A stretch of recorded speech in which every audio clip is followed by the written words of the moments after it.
Did Chad tell you that his son just deployed to Afghanistan? Yeah, Yeah. yeah, He's over that's now. awesome. He's in Georgia right now, linking up with his unit, because he's Anglo, so he's assigned to the Georgians. That's awesome. And I'll pitch you just a little bit. He's out there playing with wild dogs. That's good, man. Didn't you get a safety brief not to touch the wild dogs? Laying on his back. I was that guy too, man. I was the wild dogs. Hey guys, if you're tuning in, we're live right now on YouTube with Chad Robichaux. Chad, thank you for coming out on the podcast, man. Absolutely, bro. Thanks for coming out.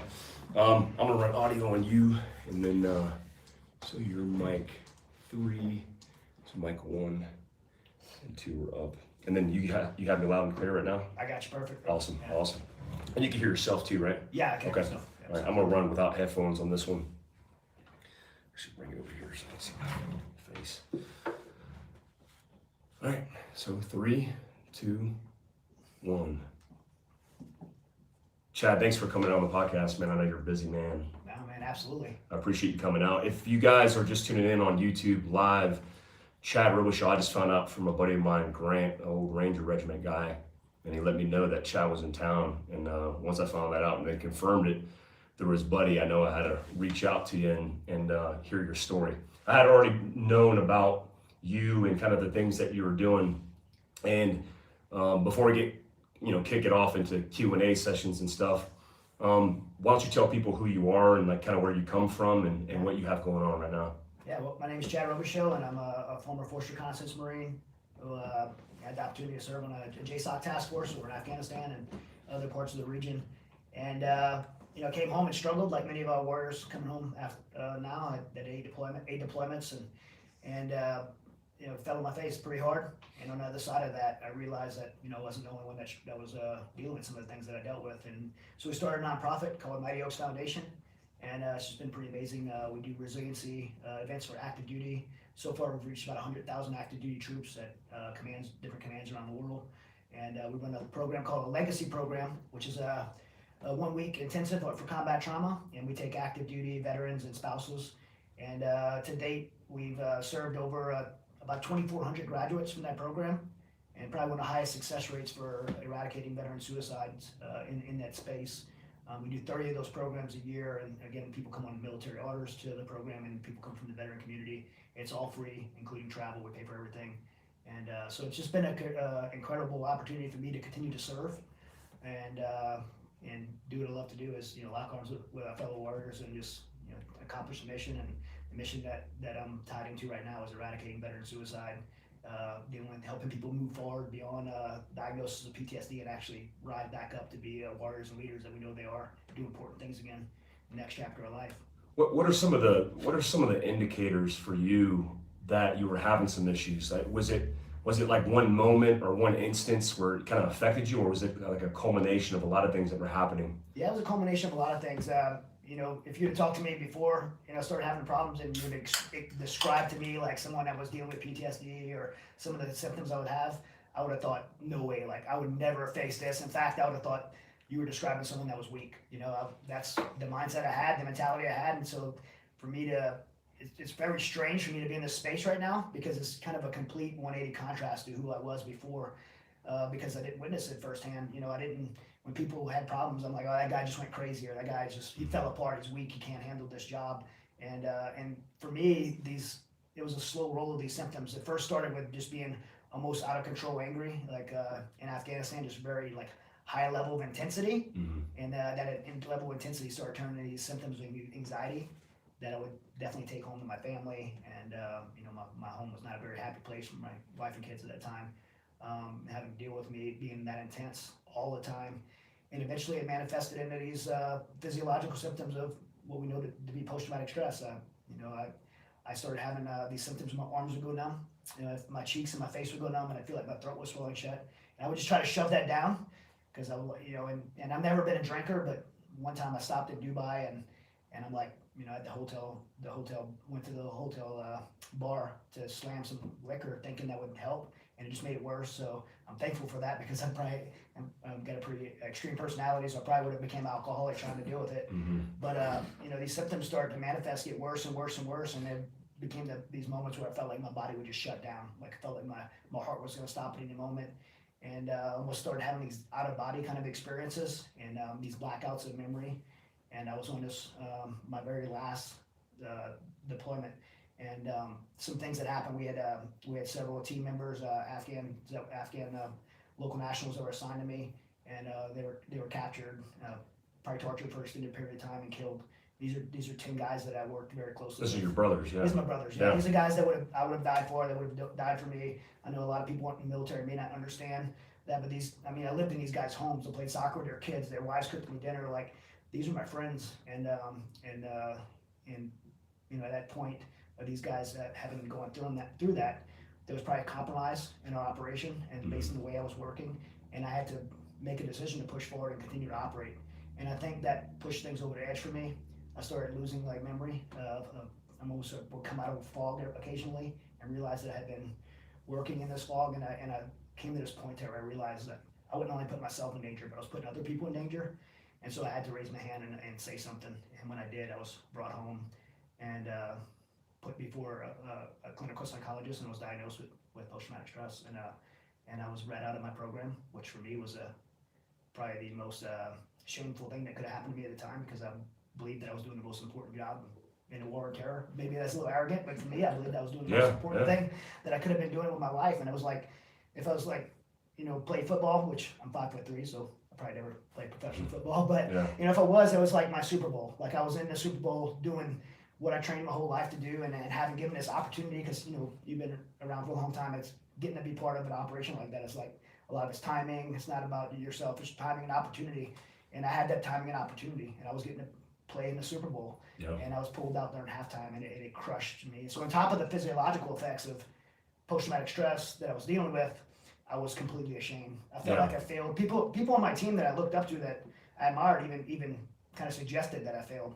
And I was like, man, I just felt like I let everyone down, and I was ashamed, and I didn't know what to do next, and it put me in a really dark place for a period of about 3 years that ended, and me almost getting divorced from my family, and me almost taking my life. And so to answer your question, it wasn't one moment. I had plenty of one moments. I had one of my best friends, Foster Harrington, who I served with for 10 years, who was killed after secured HVT, and he was shot through a single sniper round through his head and killed. And that was pretty devastating. There's probably plenty of incidents where I almost died that could have been a traumatic event, and having those guys die. But I believe for me it was cumulative. It was over time. It was just building over time that started to erode me. Yeah. And if I could put a single moment on when that I flipped over the edge, it would have been the moment that I think I became scared. Yeah. A lot of the things I did, I look back now and I'm like, oh my gosh, that was insane. Why would I even put myself in those positions? But at the time, that seemed confident in my skills, my team, my abilities, my training, and I did operations that I felt comfortable doing. And but there was a moment in time where I actually became fearful. I started writing letters to my family, like in little sticky notes, and I put them in the lid of my suitcase because I figured my personal effects would make it home. Goodbye letters, like to my son, that he could, he'd be the man of the house now, and wife, kind of permission to move on and live her life.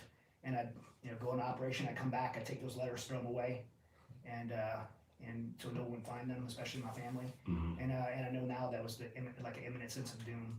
And when that fear kind of crept in on me, I think I lost the ability to function and do my job well, and that ended up leading me to the position where I realized, again, I wasn't just putting myself in danger, but putting other people in danger as well.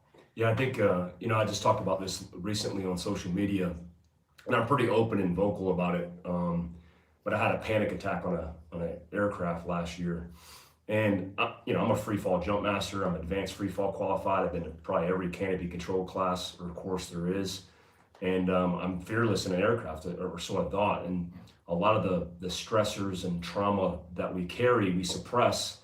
And, physiologically, our endocrine systems are just jacked up. And so our sympathetic nervous system fires when it wants to sometimes. And just, cognition and, whether it's ethical, moral, or just behavioral, and when you start thinking about things like, hey, my buddy just got killed, it could potentially happen to me, and your values change, right? Your priorities change, your hierarchy of your values change.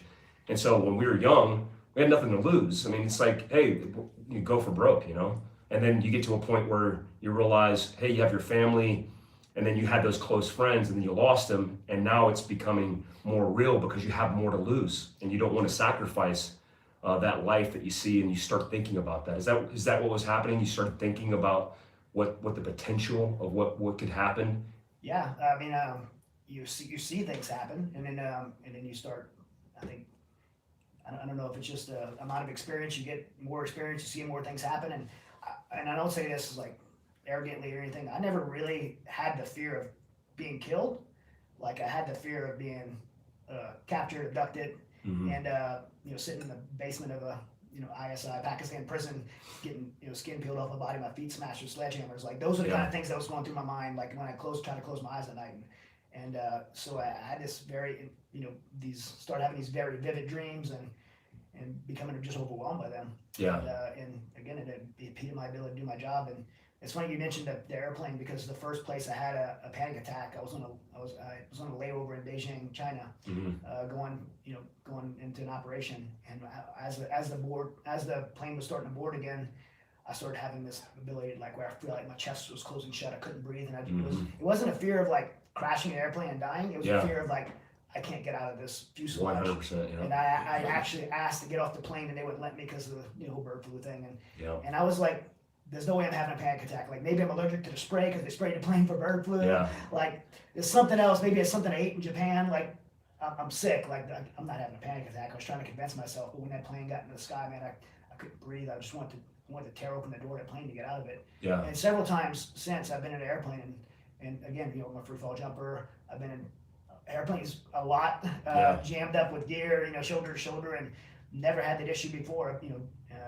Combat diving in small places, and never had a claustrophobic feeling before. But since that first panic attack, I've really had trouble flying, and I fly. And still to this day, sometimes I have to, I have ways now that I've learned to calm myself down and ground myself.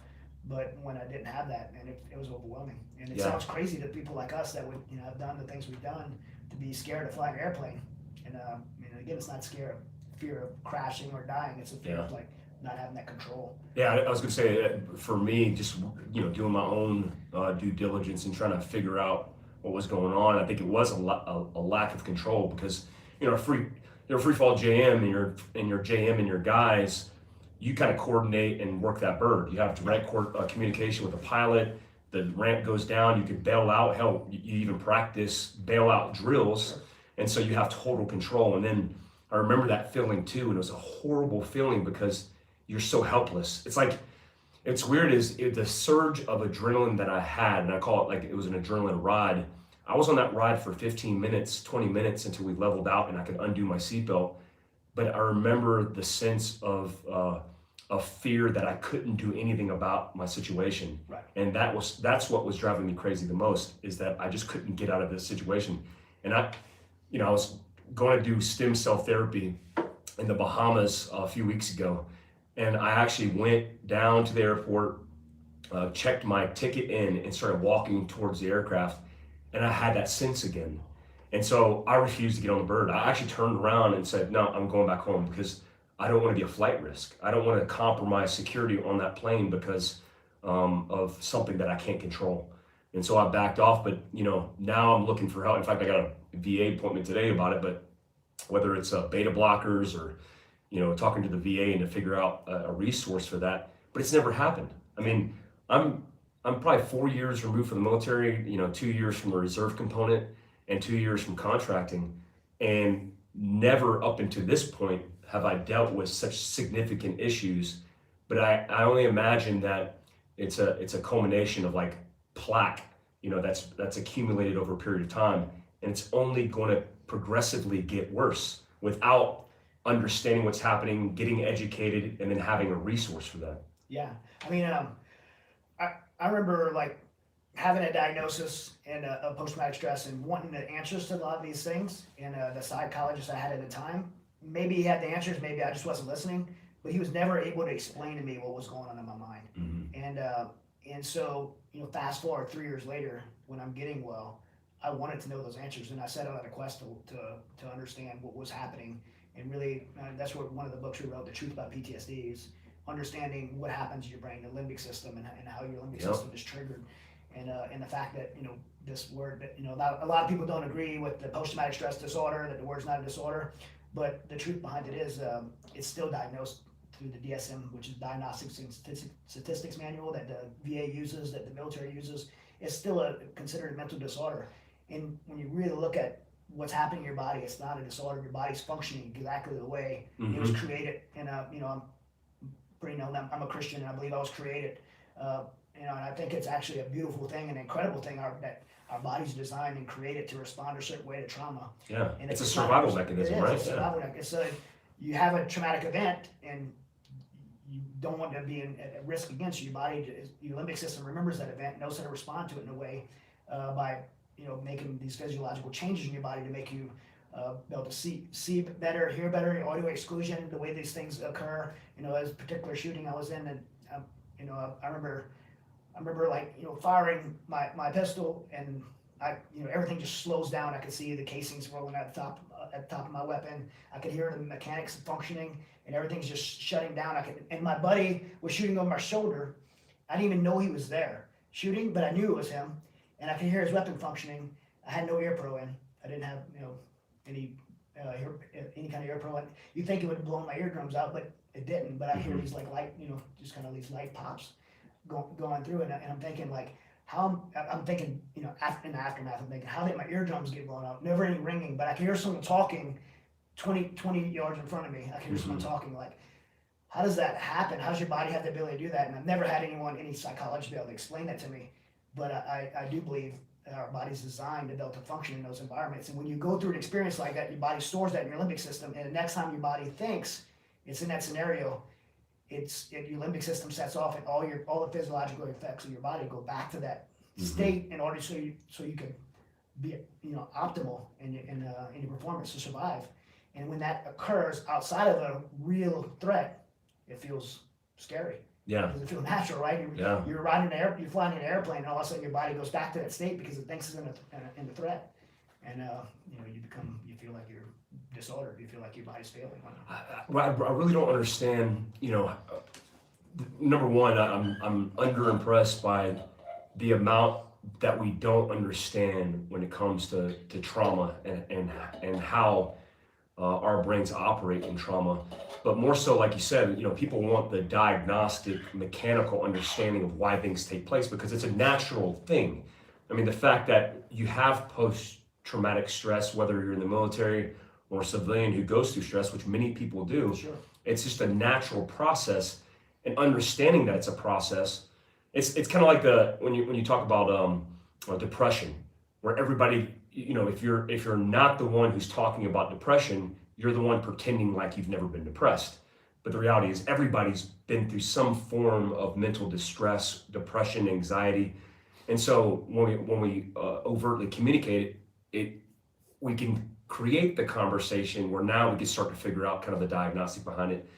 But our types of personalities, we need to know how to figure out how to diagnose what's wrong in the first place, because when we mechanically understand it, then we have a better understanding of mitigating things when they're happening. And I think that's a big lack of education, which I know a lot of the education that you guys are providing at Mighty Oaks, you're doing this in talks, in engagements, in seminars, etc. What are some of the things that you guys as a nonprofit are focused on when it comes to post-traumatic stress? Well, our primary effort, if we look at our primary goal for Mighty Oaks, it's to eradicate veteran suicide. I mean, we all know the numbers are high. Which is the end state of the worst case scenario, right? The worst case scenario. I mean, PTSD would have been where it started. The worst case scenario would be suicide. Yep. Someone reaching a point where they're so hopeless. And really, if I could kind of take a fork in the road for a second, go back, like why this is so important to me is because of where I ended up. When I was coming home from the deployments between, my wife would pick me up from the airport and I'm back at my house, like I should be happy to see my family. I should be excited. I've been going from them for months. And within a day or two, I'm like a psychopath, man. And my one time I'm coming home and my daughter's like so excited her dad's gonna be home for the birthday party, and she didn't like the icing on her cake, and and I like flipped out, and I took my little girl's birthday cake and threw it against the wall and destroyed my little girl's birthday. And it's like, I knew I was like out of control.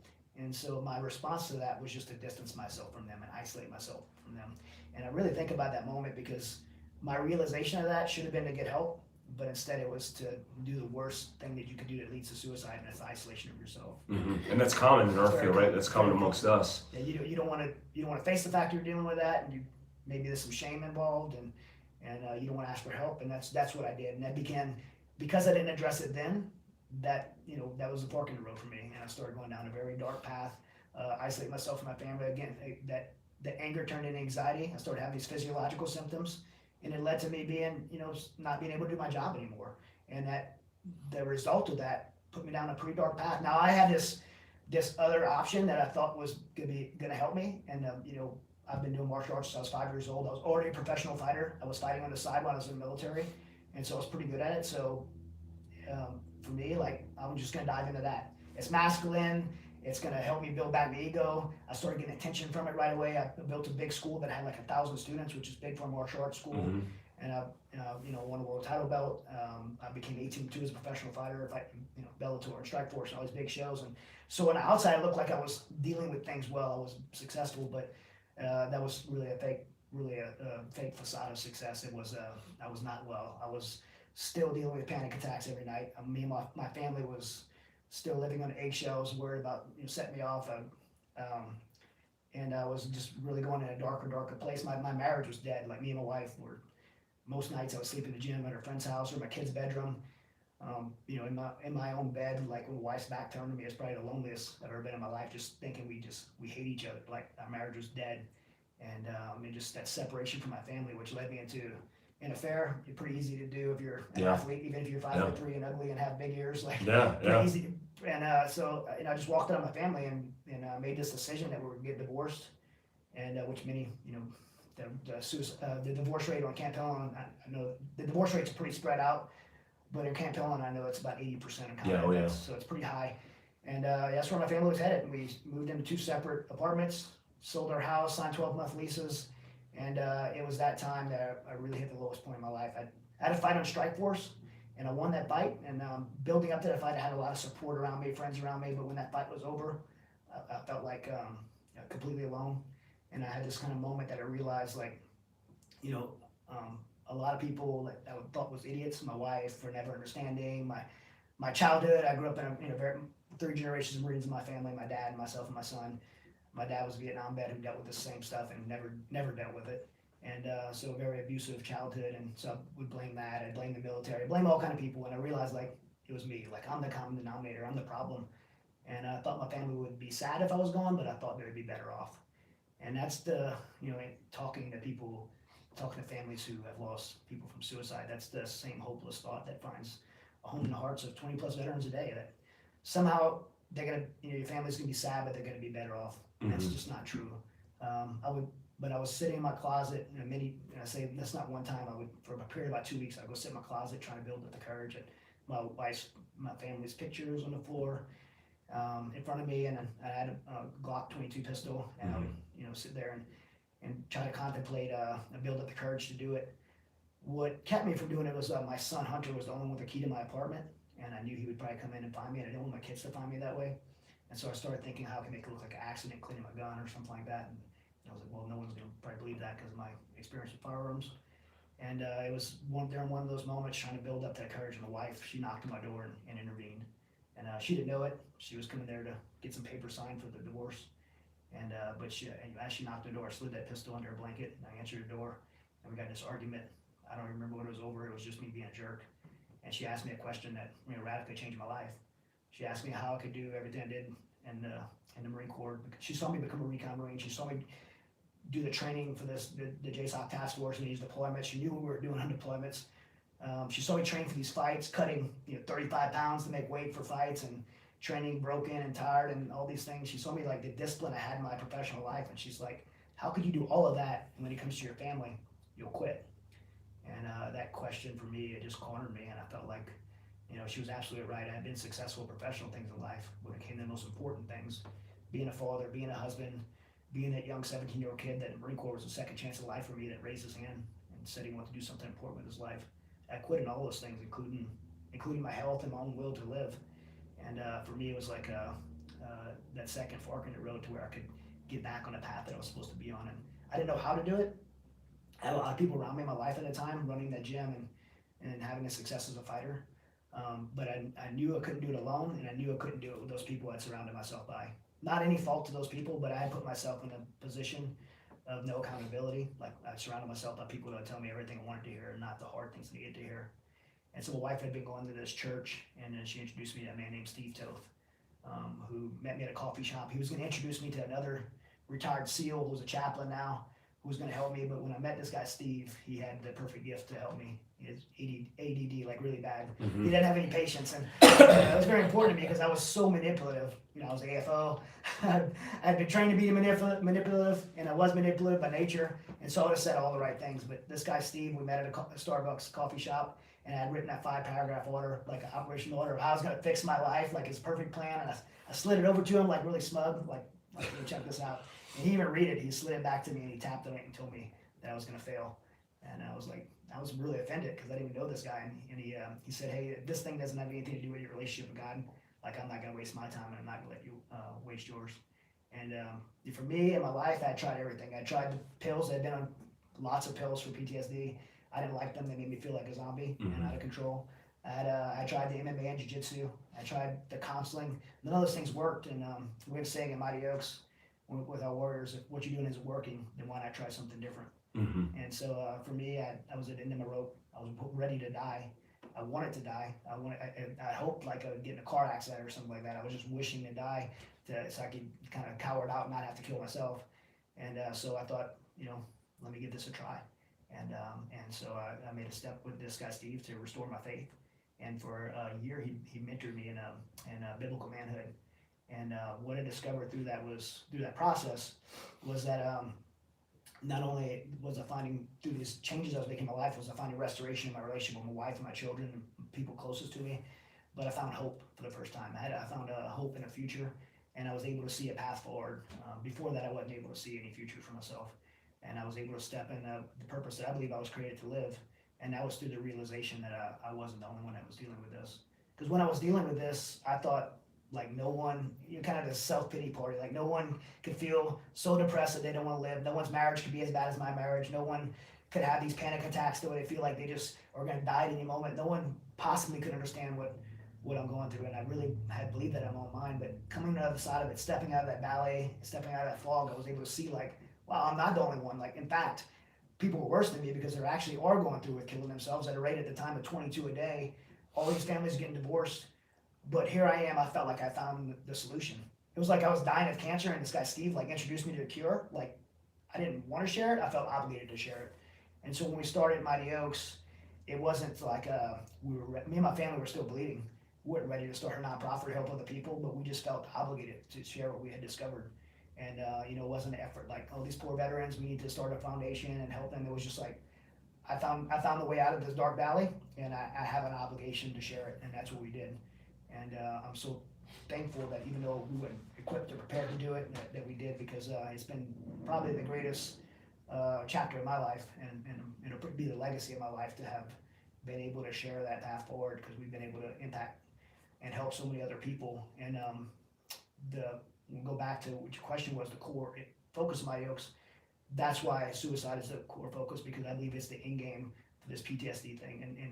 And just like any other operation, if you get further and further to the left of the X, if you get ahead of it, then you can prevent it. So when we first started Mighty Oaks, it was people right on the edge of that suicide, the veterans, and then we started moving left. We started getting the guys just transitioning out. Then we started getting active duty guys where first the Marine Corps, then the Navy, and then the Army, and then the Air Force were sending people on orders to us. So we were catching guys as they were struggling. And the Wounded Warrior Battalion and people like that were sending guys on orders to us to catch them before. And then we shifted to our resiliency, where we're going. I mean, I've been at Marine Corps boot camp for 4 years now. I speak to every Marine that goes to Marine Corps boot camp on resiliency, combat resiliency, spiritual resiliency, and helping them be prepared for the things that we know they're going to face because of the experience of serving in the military and going to combat. We know the hardships they're going to face, so we can prepare them on the front end. They won't ever have to be in a closet with a pistol in their hand trying to make a decision whether they want to live or die. They'll have thought about that in advance. And they'll prepare themselves, not just mentally and physically, but spiritually as well, to kind of all the pillars of resiliency and equip themselves for the things that we know they're going to face, because we've been at war for 20 years now. This is being in the military, whether you deploy or not deploy, it's a hard life. And I think these guys need to be equipped, and so I'm so thankful that we were able to take this message on the front end and help prepare them. Then also pull the veil back and understand what PTSD really is, and also understand what it's not. Yeah. Well, the fact that you're able to communicate it and serve as like the AFO for leading the way for the organization and your guys' mission is a noble cause. And it's funny, as you were telling that story, I have the same exact story. Yeah. Just in different forms, but it's just like literally the same exact thing, with my life falling apart, a marriage lost, and just ruined everything, and the thoughts of suicide and everything else.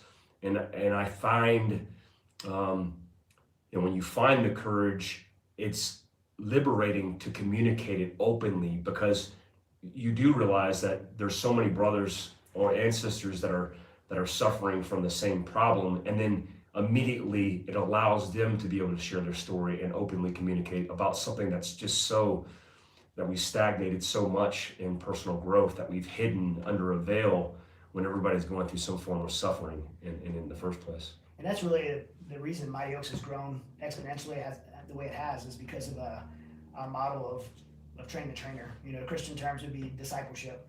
When a guy comes through our program, we tell them right away, you may be diagnosed with PTSD, but you're not a victim. You're a freaking warrior.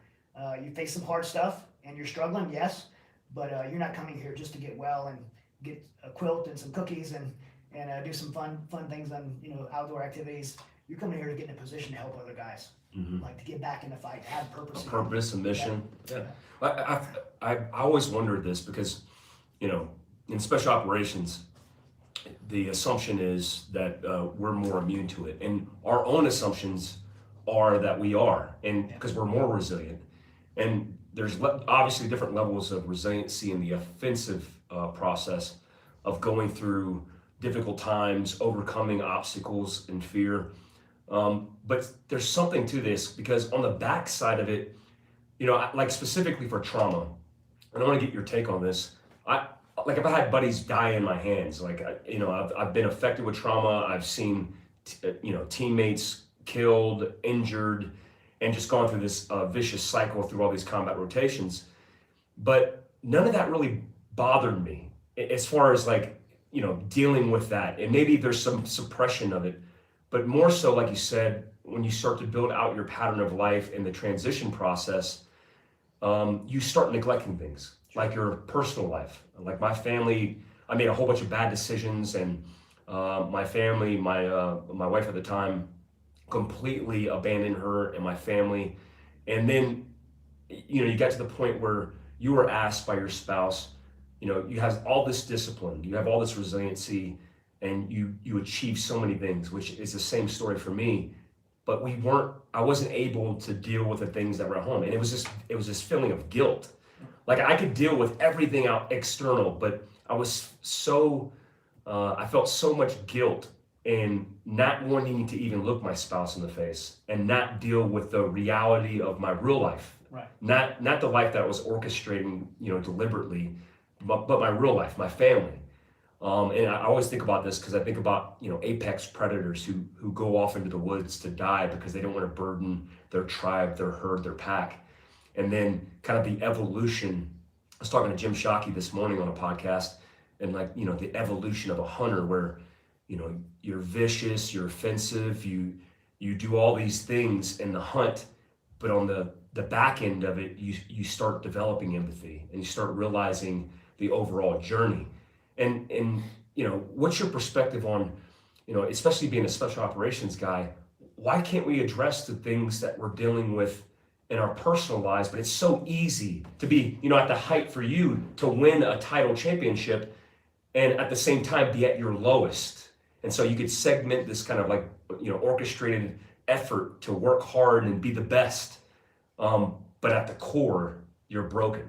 I mean, what do you think it is? Yeah, I mean, you hear and you say that's our story's the same story. I hear that constantly.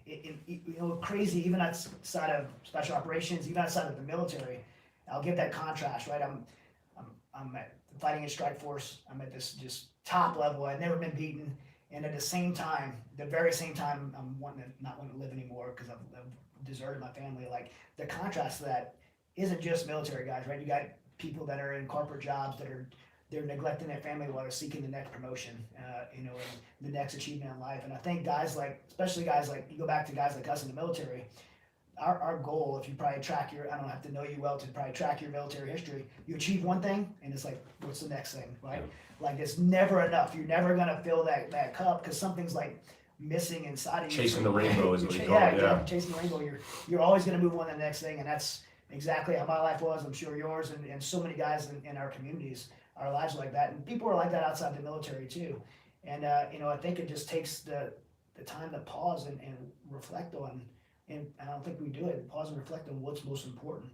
A lot of guys from the special operations community are able to persevere through their careers. And when I see guys really from the special operations community really struggle with the things I've struggled with, it's when they are not serving anymore in that capacity. It's like they were able to hold it together long enough, and then when their mission's done, when they retire, when they're done, it's like within a few years the wheels fly off. And it's pretty consistent that I see that. And these are guys that would think that would never happen to them, just like me and probably just like you. It's never happened to me, but I think it comes down to, that's where the resiliency aspect comes in. It comes down to say, hey, I know you think this will never happen to you, but you need to take a knee and you need to pause and you need to think about all the things in your life that are important to fight for. Because as much as we love serving in the military, one day that chapter's going to be closed.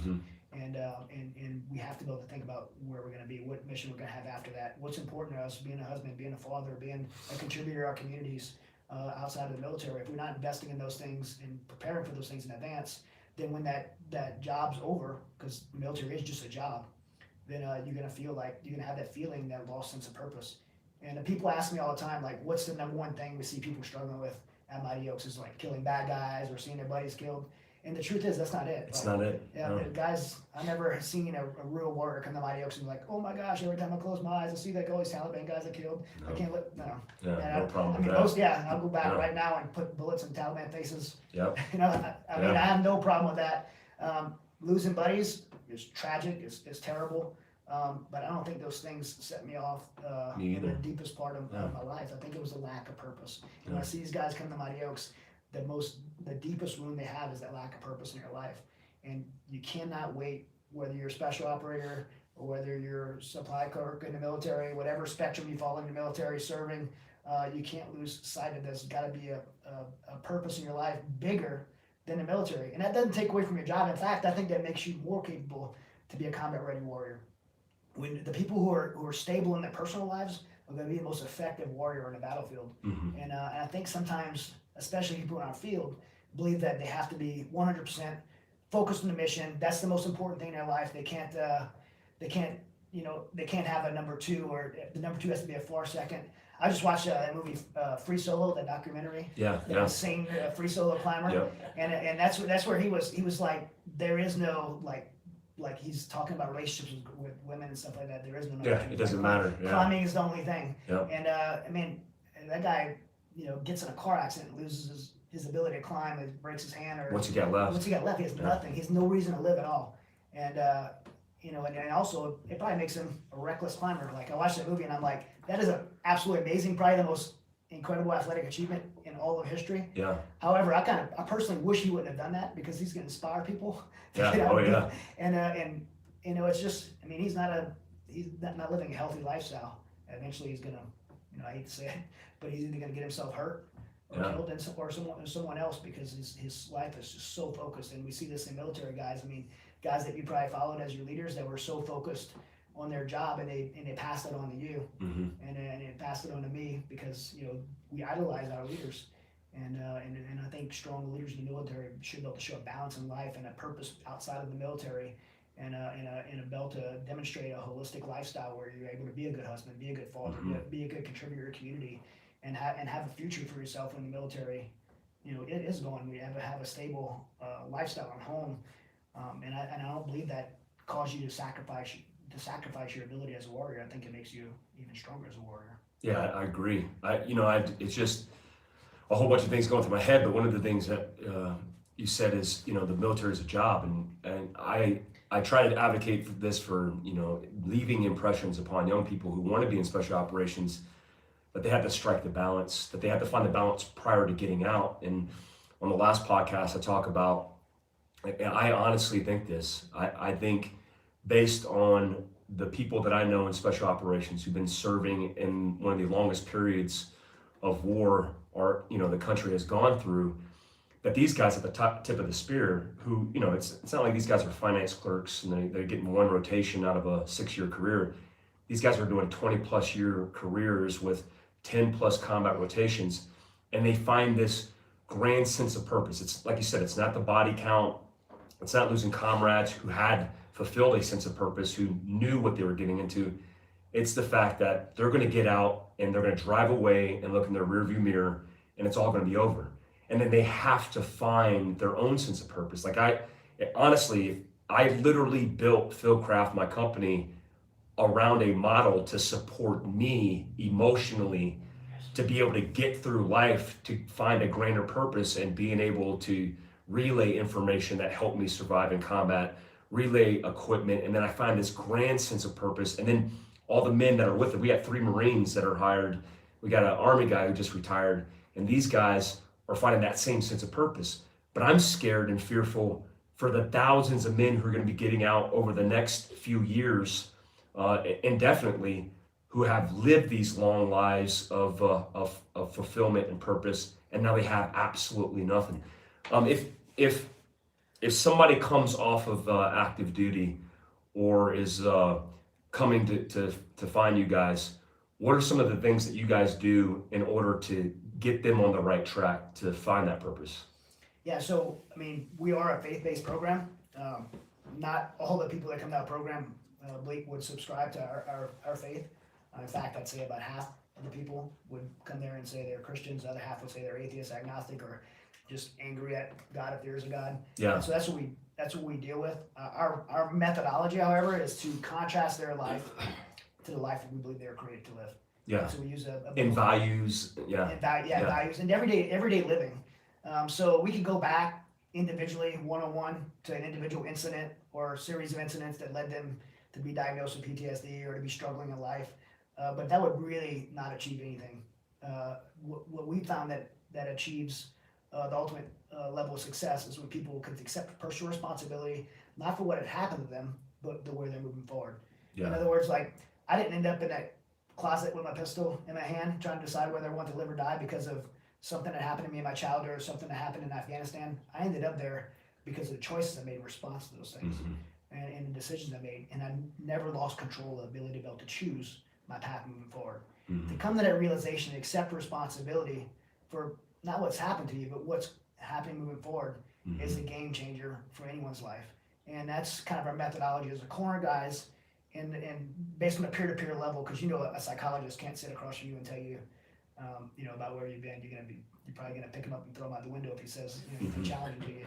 But we're able to peer-to-peer tell them the hard things, like, hey, dude, like, yeah, you accomplished some great things in the military. You had a rough deployment. You lost. I think a guy's like one of the worst case scenarios is 3-5 and 3rd Battalion 5th Marines in Singing, Afghanistan.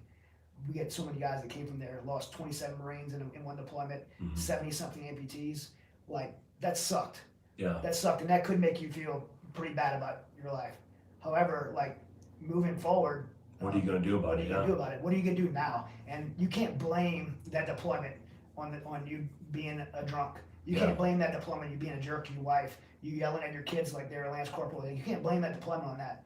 You have to own that and take responsibility of that, because you have a future and a life to live, and you still have the opportunity to contribute and be a positive contribution to this world. And you're going to sit back and in your hands and complain about not having purpose and moving forward. That's a lie that you give to yourself. You have purpose moving forward. You have to step into that purpose. And I believe that we're, again, as a person of faith, I believe we were created to have purpose. And when we choose to not live a life of purpose, when we choose to step out of that, it's because of the fact that we were created. Something feels drastically missing, mm-hmm. and we become hopeless and desperate, and it leads to suicide and or other terrible things in life. So we can bring someone to their position to really realize that they have to take responsibility for their life moving forward. They have to make changes on a daily scale, which is like in areas of character, of discipline, of how do you manage your money, you manage your time. You think someone would look at our curriculum or program and say, what's managing your time have to do with PTSD? Well, if you're trying to fit 27 hours in a 24-hour day and you're already dealing with anxiety, that has a lot to do with PTSD. Managing your time, managing your money, managing your relationships, making wise choices, having a discipline to live out those wise choices. Those are the things that's going to help you go beyond a life without purpose into a life of purpose and an ability to actually do something important and be a contributor, like opening a company like Fieldcraft. I mean, having a discipline to be able to do that, despite the hardships that you're facing, in spite of them, is what's going to lead you to success. Not sitting back and saying, hey, some doctor diagnosed me with this, so I'm going to sit back and collect a 100% disability check for the rest of my life. Not speaking against anybody collecting their benefits, but if that's to be the totality of your existence, then that's not healthy. You're not going to feel purposeful. If you're sitting back collecting that disability check and taking 25, 30 pills a day for PTSD, you're not going to have the desire to live. You're not going to be able to contribute to society and do important things in life again. So it's just personal responsibility. The same thing that made us successful in the military, applying those things to our personal lives moving forward, and getting back in the fight to live again. And that's a tough message to sell, and that's why our program's a peer-to-peer model. All of our instructors are guys that came to our program, and we train them to turn around and pay it forward. And they're able to not say like this in theory. They're able to say, hey, I came here, I was in the same position you're in, and I made a choice to stop blaming other people, stop blaming the world for my problem, and made a choice to get back in the fight and make these decisions in my everyday life. And this is where I was, this is where I am today, and this is where I'm headed. I don't have it all figured out, but this is the way I'm going, and it's better than the way I was going, and do you want to come with me? That's the message that we give the guys. We don't pretend to have it all figured out. We just like, hey, we don't know. We may not ever arrive at the destination, but we know the direction that we need to go. Well, it's amazing that you guys are creating a path, period. I mean, there's so many institutions that focus on, minutia that really doesn't benefit the overall, when you give somebody and you train them and then they train and they pay it forward, then you're creating a hierarchy and a process that's going to continue to evolve progressively. And I think that's one of the biggest problems that I've seen is, one, obviously our mental health institutions, our physical health institutions are broken. And so the healthcare system can't take care of it. That's why we have nonprofits like yours that are able to deal with it. And then secondly, the fact that you guys, as a byproduct of helping veterans, are educating the public. I mean, because that's what I'm learning through this process is there's a whole bunch of things that I thought that are false, that aren't real in myself and around peers and everybody else. But I'm also understanding that a lot of our society doesn't get it when it comes to the way trauma is dealt with veterans. Sure. And so, I any examples of those, I just think about to my past relationships and the women that I dated where I've ruined those relationships, and I apologize to all those girlfriends, but I made a lot of mistakes. But if I had somebody that could lay it out for me, if I had the nonprofit at the time to lay it out for me and to explain to my spouse at the time that, hey, this is what is happening and this is the reason why, then I might have been in a better position because, we like to diagnose ourselves and figure things out, and that's the way we operate. Right. But when things kind of fall apart, that snowball rolls downhill, and then we want to be selfless to ourselves and our families, and we walk off in the wood line, and we do, which is the worst symptom of mental health issues, is something we think is selfless, but it's actually the most selfish thing that you could do on the planet in your life. The isolation, right? The isolation and taking your own life. Yeah. I mean, I remember thinking about it myself and going, I was at the height of my probably military career as a sergeant major in the reserve component of SF, at the same time contracting with a really great organization. And then on the surface, everybody's like, Mike is squared away, he's awesome, like operationally, he's all over it. And then the reality was I was that guy hiding in the closet.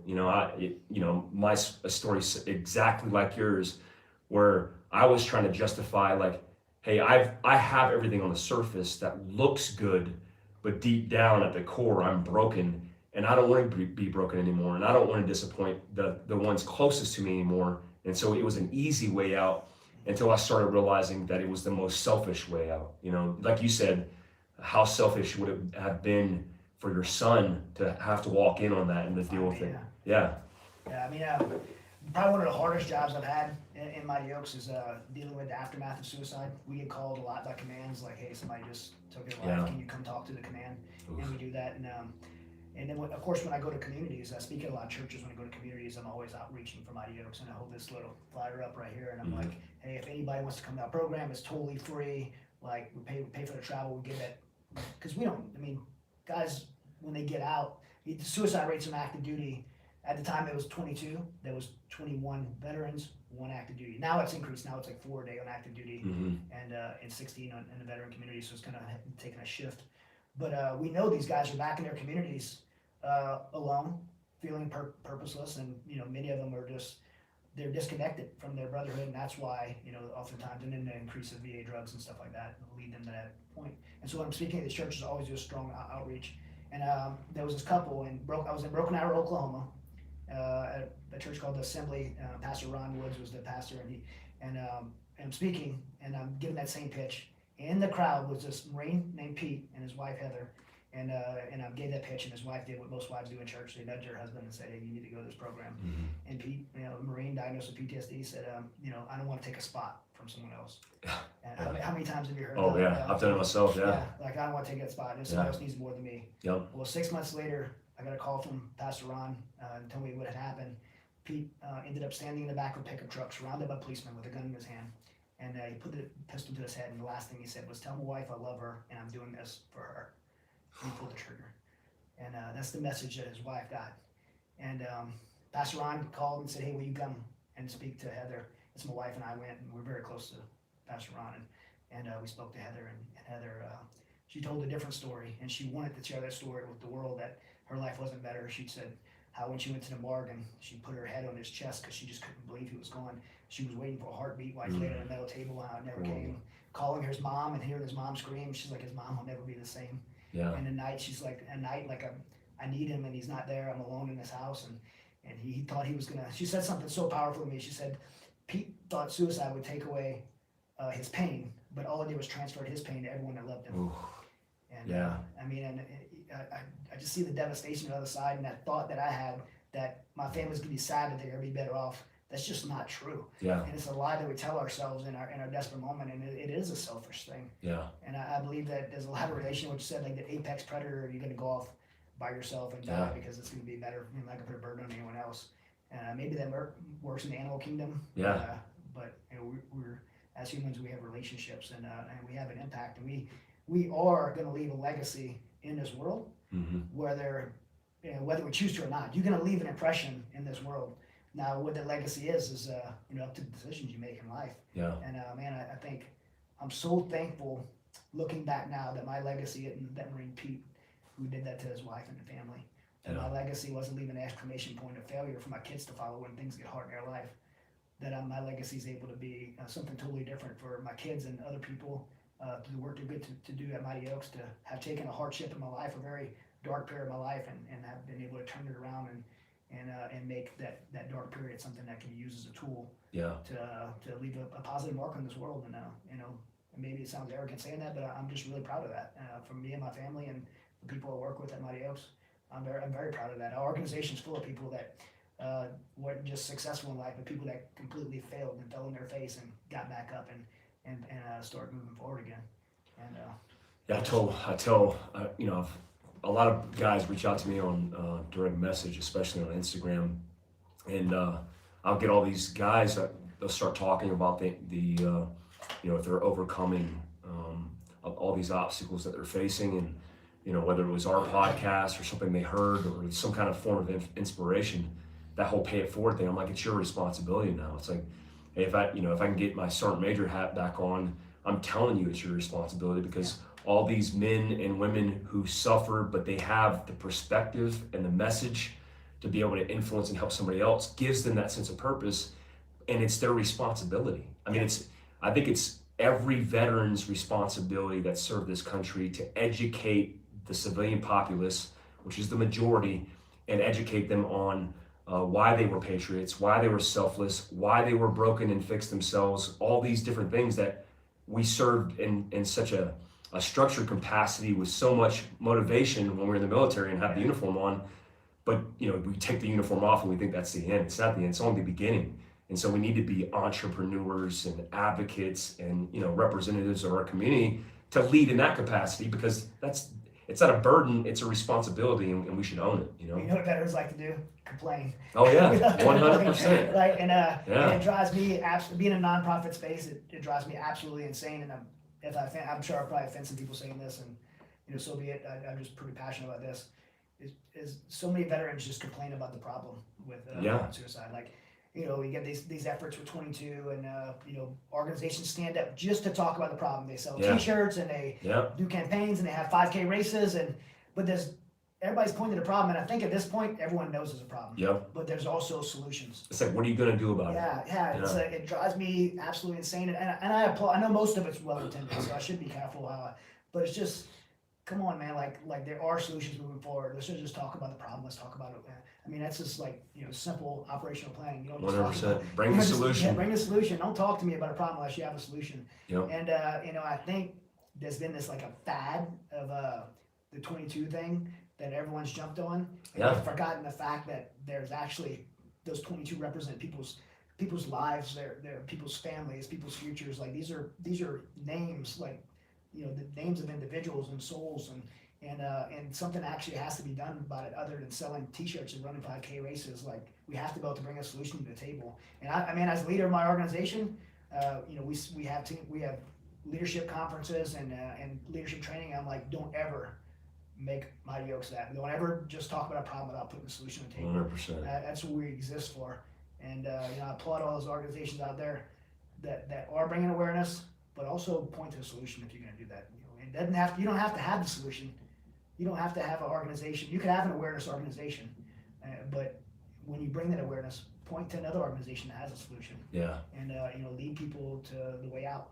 Yeah. And I think it's so important. And it just drives me crazy. It does too. Me too. I mean, when terms are left so vague and indefinite, and everybody's just talking about it, whether it's the guys doing the push-ups on Facebook, it's like, I get it, but there needs to be a reciprocal process that helps veterans, as opposed to just communicating about it. We all know it's an issue, like you said. It's way past that. Now it's time to figure out the solutions in order to do it.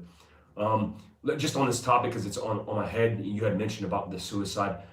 If somebody was in trouble, do you guys have a hotline, or is there a point of contact, or how does that work as far as like reach out? Because I know having somebody or something to reach out to is very important for a lot of veterans. Sure. I always tell people Mighty Oaks we're not the organization for a 911 hotline. We won't be able to respond fast enough if somebody's in that closet, or the VA has a hotline. I'm not saying it's the best resource. If you need someone to talk to, the VA has a hotline that's manned by other veterans, and so that's probably the best 911 call I know to. If someone's not in an imminent state, then definitely reach out to us. We have a phone number. We have a application process on our website. We made our application process super streamlined on the onset, so it's about a 5-minute process to fill out. Someone will be back in touch with you like 2 to 3 days. And our first step is going to be to come out a legacy program. What's the website?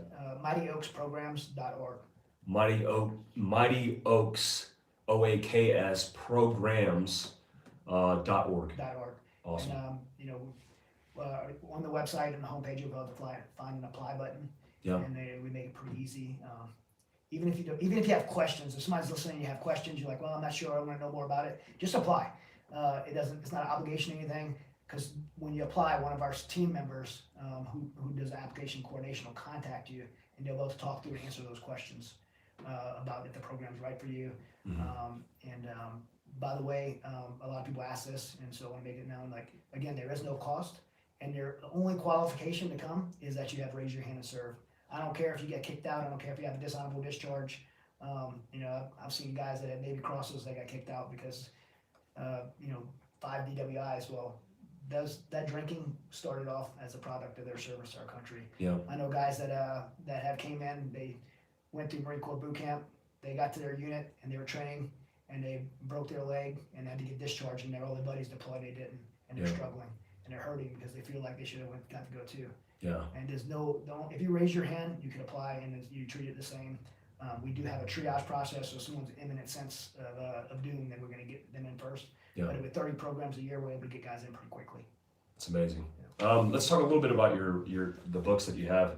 You have a book called An Unfair Advantage: Victory in the Midst of Battle, and it's got a foreword by Boykin. Tell me about this book.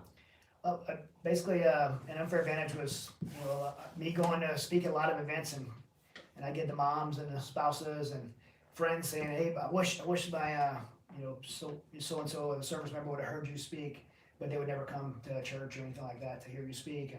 And I wish they would go to a program, but they would never go to a program like yours. So I want to build a tool that someone could give to a warrior that would help them basically make that decision to step forward and get help. And so I took stories from my time in Afghanistan, from my time in MMA, and I tied them to different biblical stories that inspired me. Yeah. And the book kind of takes you on a journey to make a decision to get well, because we all know that the people that are hardest to help are the people that don't want to get well, they don't want to get help. Yeah. So that's what this story was written by. And An Unfair Advantage, for me, it's an unfair advantage I've found in life, and that's a life of faith. Yeah. And it's been an integral part of my own journey and my own sense of finding purpose, and that unfair advantage. So any hardship I'll face in life moving forward, to overcoming that would be the advantage of having God in my life. It's amazing. And this is available. Where can people find this book at? On our website, on Mighty Oaks, also on Amazon. If you're a Marine like me and can't read, then it's on audiobook. You can get an audiobook on Amazon as well. And so it's again, so many stories in here, stories that just really inspired me personally, and I think have some really good tools to move forward. So I hope if you're listening, you'll check it out. And then you have two other books that are here. One of them is called Path to Resiliency, and the other is The Truth About PTSD. And I like these books because they're short. They're called pocket size. Yeah, they're pocket-sized books, and these are meant to help people as well, right? Yeah, the Path to Resiliency is really that component when people talk about resiliency. There's there's 4 pillars of resiliency in most branches of the military: mind, body, spirit. And the fourth one they have added on has been social, having a good social network. But the spirit piece is kind of left very vague. Mm-hmm. Whether particularly in a chaplaincy that we have today, which is somewhat, in my opinion, universalism. Yeah. There's no real clear context on what spirituality means. And so it's what it means to me, what it means to us as at Mighty Oaks, what spirituality means, and how spirituality can give you strength to fight the battles that you're going to face in life, not just in the military. Mm-hmm. And so I go to Marine Corps boot camp and speak every quarter. Incredible that the Marine Corps allowed me to get this book out at boot camp. And so all the recruits at Marine Corps boot camp at MCRD San Diego get this book. And while they're in basic. While they're in basic. Which if you What know a anything about gift. Marine Corps Yeah, I was boot going to camp, say, that's a gift. it's like good prison Yeah. ministry, man. Yes, You yeah. get them. So Yeah. when we go to Marine Corps boot amazing. camp, you get driver's license. You can bring your driver's license. That's it. So they get this and able to read this, and it's really cool. Now I get to see people in the fleet Marine Corps, and they're like, "Hey, I got that book." That's really amazing. What an amazing gift. Yeah. So it's understanding that spirituality isn't a weakness; that it's a strength. Yeah. In the battlefield of combat in your life. So. What about the Jeremy Stallnecker book? It's called March or Die: Moving Forward When Your World Seems Out of Control. Yeah, man, Jeremy's probably one of the best friends I've ever had in my life, and despite the fact that he's a Marine Corps officer. Man, Jeremy's story is incredible. He was a platoon commander, selected to lead a kind of beefed up platoon that left Kuwait. Yeah. Went across the border, went to the main presidential palace to seize the presidential palace. During the 2003 invasion, he was the platoon commander for that, infantry platoon commander. And so it's an incredible story of his platoon seizing the presidential palace in the battle from Kuwait to Baghdad. But also he talks about how all his men survived in that push, but then they had one of the highest rates of suicide afterwards. And him being that commander, he came to that realization and realized that I really, as a leader, where did I fail in that process, having transitioned in life. And he's by the way, he's also the executive director now for Mighty Oaks Foundation, so he really runs the organization for us. That's awesome. He's just an incredible guy, great speaker, and hopefully you'll be able to have him on. The other book, Truth About PTSD. Yeah. I think we talked a little bit about that, but if anybody's trying to understand what PTSD is, again, what it is and what it's not, that's what we try to capture in this book. Alan West, a great friend of ours, one of our board members at Mighty Oaks, he wrote the forward in that. And I think the big problem with post-traumatic stress is people just don't understand what it is. And there's two kind of dynamics. One is that somebody gets this diagnosis and they feel like victimized, like they're broken or disordered, and they feel like the label prevent them from moving forward. And sometimes people embrace that. That's the second part. Sometimes people embrace that title, like almost like victimhood, as a badge of honor and victimhood. Yeah. And victimhood is kind of exalted in this country right now, and just it's running rampant right now. Yeah. This is a form of identity now.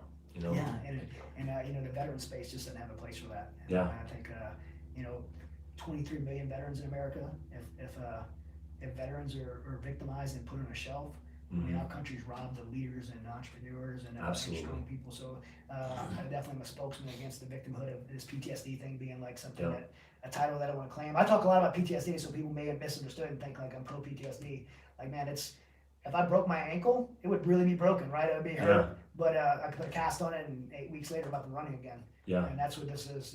It's something we may deal with the rest of our life, but we'll deal with. Like, I still have hard times. I still have vivid nightmares at times. But I don't respond the same way I used to because I've learned how to, overcome it. And the people I've surrounded myself, my wife, my children, they know how to live with me and interact with me because as a family, we've learned how to deal with this. But I'm not, sitting in a closet anymore. Yeah. I'm not isolating myself anymore. I'm not talking about the hardships I have. I mean, even recently, man, my son, a third generation Marine, he's on his way to Afghanistan right now. Not just because of my own experiences in Afghanistan, but what I deal with at Mighty Oaks. It's freaking hard for me, like to know my son's going there, and I know it could happen. I have complete confidence in him, and he's a strong young man. Has strong faith, so I know what he sees and experiences is probably not gonna rattle him like it did to me. But just knowing that as a father, that's been difficult for me, and having this strength that me and my family's invested in ourselves, understanding this has been really test ourselves with how we are able to overcome this. Yeah, and so it's forever a working problem set, right? There's no end state to getting better because we all go through trauma periodically, whether you're in the military or outside the military, and so it's a method in which to understand what's happening, to diagnose it, and kind of lead yourself on the right path. That's right. Yeah. I mean, I can't change what happened in my past has happened. Yeah. I mean, I can't change that, but I could change how I deal with it. I could change the choices I make moving forward. How do people get in contact with your social media and all the things that you have? What are some of the outlets? So we have a Facebook, Mighty Oaks Warrior Programs, and definitely follow us on Facebook. We're able to keep you up to date with what we're doing. Same as Instagram. We just really started our Instagram push, but our main outlet has been Facebook. And then we do a weekly blog. We have our own, the Mighty Oaks Show is a podcast as well. Mm-hmm. And love to have you on it. That'd be awesome. Yeah, it'd be great to have you on. And then we have a newsletter, and the blogs are really, we put them out every week, and we try to give education and inspiration through those blogs. And so definitely follow us on Facebook, and keep up to date through our newsletter. But we have on Facebook we have about 80,000 followers now. Oh, nice. We're trying to chasing your number. Yeah, that's pretty good. That's good. And so we have a pretty good social network, and everything we do is an outreach for support, because we have a pretty big budget to do the work we do, so we're always looking for support. But it's also doubled up with outreach for those who need the programming that we have. If somebody wanted to donate, how would they go? Is there a way to go about it? Yeah, right on Mighty Oaks website is a place to donate. And again, everything we do for our warriors is free, including our trips to bases. I'm going to Germany next week. Yeah. I was invited by the CG and the Sergeant Major of Marine Forces Africa and Marine Forces Europe. Just an example of some of the outreach programs we do and doing resiliency training. And 30 programs we have a year on our ranches. We have 4 ranches, by the way. We have a California ranch, Ohio, Texas, and Virginia. Wow. And so if you go to if you're listening and you've gone to one of those programs, you go into those one of those places. The ranches are absolutely incredible. The one we have in California is 25,000 acres. Wow. In California wine country. We had one donor build about a $10 million facility there for us. And wow. It's like staying in paradise when you go there. It's absolutely incredible. So it's not like a fire base. No. Okay. Actually, it's kind of positioned like a fob or something. Yeah. It's got a really good tactical position. Oh, nice. On the high ground. Yeah, it's pretty cool. I wasn't intended to be that way, but it kind of feels that way. And then one in Ohio, I'd love to talk about that one because it's the newest one. It's a 45-bed facility on the Wildlife Zoo in Ohio, Columbus, Ohio. Wow. Wildlife Zoo. So it's pretty cool because they have white rhinos there. And so Wow. we get the kind of insider tour on the Yeah. wildlife, get to pet them and stuff. No one's jumped on one and rode one yet, but That's gonna happen one it's day. gonna happen, yeah. Hopefully it's not me gets us kicked out of there. That's awesome. Yeah. That's great. I mean, you guys, it's mightyoaksprograms.org to be able to go donate, Yeah, and you can then donate there, you can apply there, and just tie in our social stuff there. You get on a newsletter there as well. yeah. Well, Chad, I appreciate you coming on the podcast, man. It's great to hear your story, and I've heard great things, and I'm just completely impressed by you, the organization, and what you have going, and this fulfilling this purpose, which is never fulfilled, right? It's not, you're just passing on, which is what we do at our ripe old ages, and I just appreciate you coming on. I appreciate what you're doing for the veteran community and just for people in general. I mean, everybody needs to know this in education, in advocacy, and then in the people who are hearing this that need help, you know where to go. I mean, there's a lot of resources out there, but if you need the help's available, and then you don't have to be alone in this journey. You don't have to hide out and seclude yourself. Like we communicated before, it's okay to reach out. We're doing it. You got a Force Recon guy and JSOC guy, and you got a SF Sergeant Major telling you that it's okay. It's okay. It's not that big of a deal. And we've had everybody come through the program. We've had SEAL Team 6 assaulters come through. We've had active duty full-bird colonels, active duty command sergeant majors come through, all the way down to 10-year privates. Coming That's through. awesome. I mean, we've had everybody has come to the program, so no one's excluded. And if you need help, man, just reach out. Awesome. Hey, if you guys are here listening to this podcast, I'm gonna try to convince Chad. We have the dojo getting set up March 1st. We'll have Fuji mats. We'll be out here and kitting the whole place out. And at least I'll create a home because I know you're a 3rd-degree black belt in jiu-jitsu. I am, yeah. Yeah, and I need to start rolling again. It's just good for your soul, and it'd be cool to have you out and to do some things later on and have people hear the message. And we'll have a survival seminar. We have go rigs and coffee, and just having you out would be a gift. So yeah, man, I'm when I learned you guys were here, and I'm excited. I'm excited to get part of what you guys are doing any way that I can. awesome. Thank you, Chad. Thanks for being on. Thank you. Thanks, guys. Thank you. Cool. Thanks, Chad. Thanks, brother. Yeah. They turn off the live feed.